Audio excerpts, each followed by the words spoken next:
Petang ini petang terakhir saya di Istiqlal Street, Taksim area, Istanbul, Turki. Terima kasih atas pengalaman dan kegembiraan sepanjang beberapa hari saya berkampung di sini. Jadi insyaAllah kita akan berjumpa lagi di lain hari, lain ketika kalau ada rezeki. Tesyukur ederim. Terima kasih Turki. Ciao.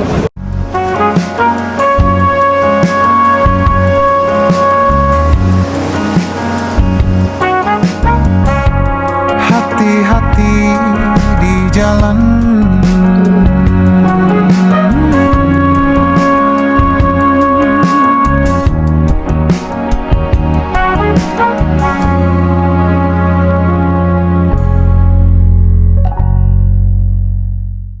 di belakang saya ialah Nostalgia Trophy, frame klasik yang sangat popular sebagai ikon kota Istanbul.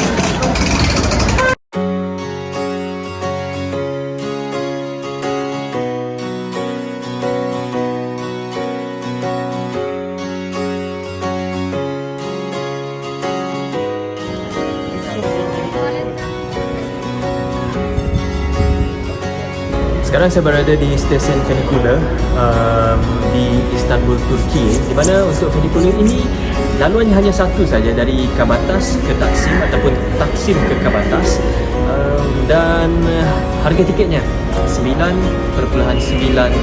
lira. Dan jom kita tengok macam mana Fenikula ini bergerak selepas ini. Apa yang menggerakkannya ialah roda ini. Sekian saja pengembaraan dan perjalanan saya di Istanbul, Turki. Terima kasih. Teşekkür ederim dan jumpa lagi. Bye.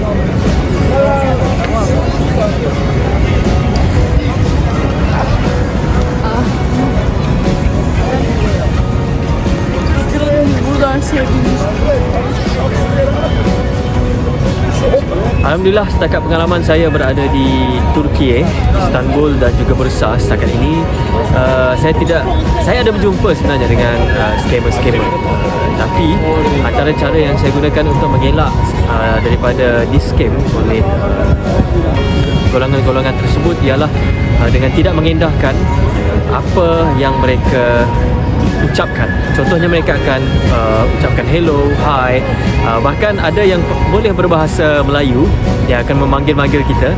Jadi kalau kita rasa tidak ada keperluan untuk kita menoleh ataupun untuk kita memberikan balasan ataupun memberikan respon kepada mereka, tak usah, dan kita hanya berlalu pergi, dan insyaAllah mereka tidak akan mengejar kita dan tidak akan mempedulikan kita selepas itu. Jadi itu adalah tips yang boleh saya kongsikan kepada anda yang mungkin ada plan ataupun perancangan nak pergi ke Istanbul, Turki ini.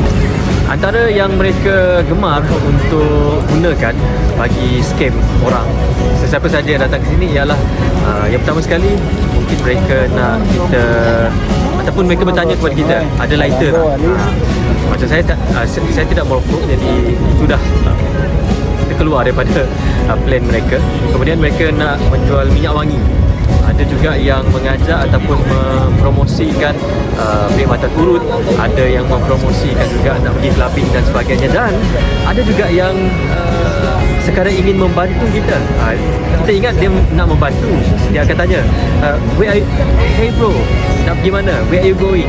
Dan sebagainya. Tapi sebenarnya mereka nak mengajak kita mungkin pergi ke kedai mereka ataupun pergi ke mana-mana untuk di-scam.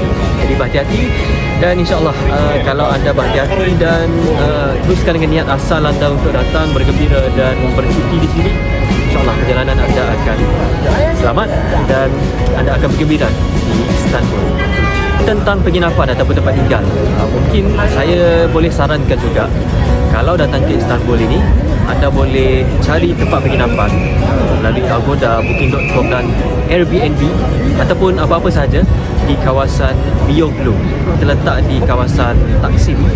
Dan saya sendiri menginap di kawasan Beyoğlu. Tram sangat mudah didapati dan sangat dekat dengan tempat penginapan saya, dan memudahkan untuk saya pergi ke mana-mana, dari Taksim ke Sultan Ahmed, dari Sultan Ahmed ke Taksim. Dan berada di sini, makanannya juga tidaklah terlalu tinggi harganya. Kalau tinggi pun mungkin hanya 5 ke 10 lira begitu. Dan ya, nak mencari apa saja nak dicari, nak cari diskaun, pakaian dan sebagainya pun di sini banyak tempatnya. Anda boleh fikir-fikirkan, boleh masuk ke dalam plan anda untuk diberikan pertimbangan apabila merancang pergi ke Istanbul.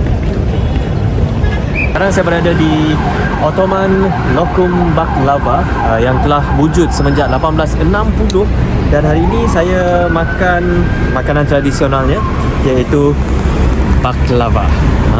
Jom kita cuba, dan ini rasanya mestilah kita nak cuba kalau kita datang ke Turki.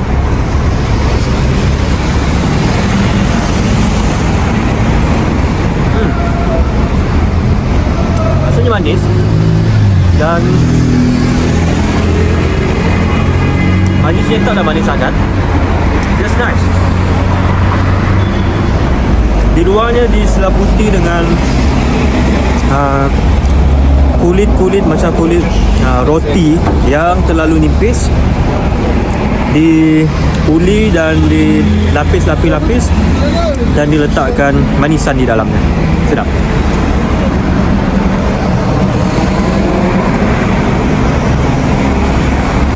Okey, saya sekarang berada dalam hover bus menuju ke Sabiha Gökçen Airport, dan untuk makluman, untuk ke sana dari Taksim tambangnya hanya 67.5 lira untuk seorang, dan perjalanan mengambil masa lebih kurang sejam setengah berdasarkan aliran trafik semasa. Dan bas ini beroperasi setiap setengah jam 30 minit bermula dari pukul 6 pagi hingga 10 malam.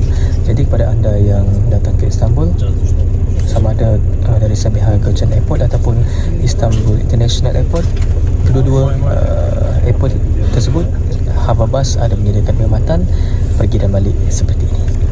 Sekarang saya berada di Sabiha Gökçen Airport, Istanbul, Turki, dan untuk masuk ke sini kita kena menjalani pemeriksaan keselamatan di hadapan pintu masuk, dan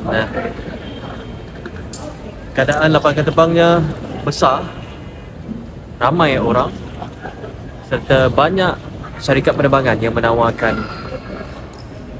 perkhidmatan mereka di sini.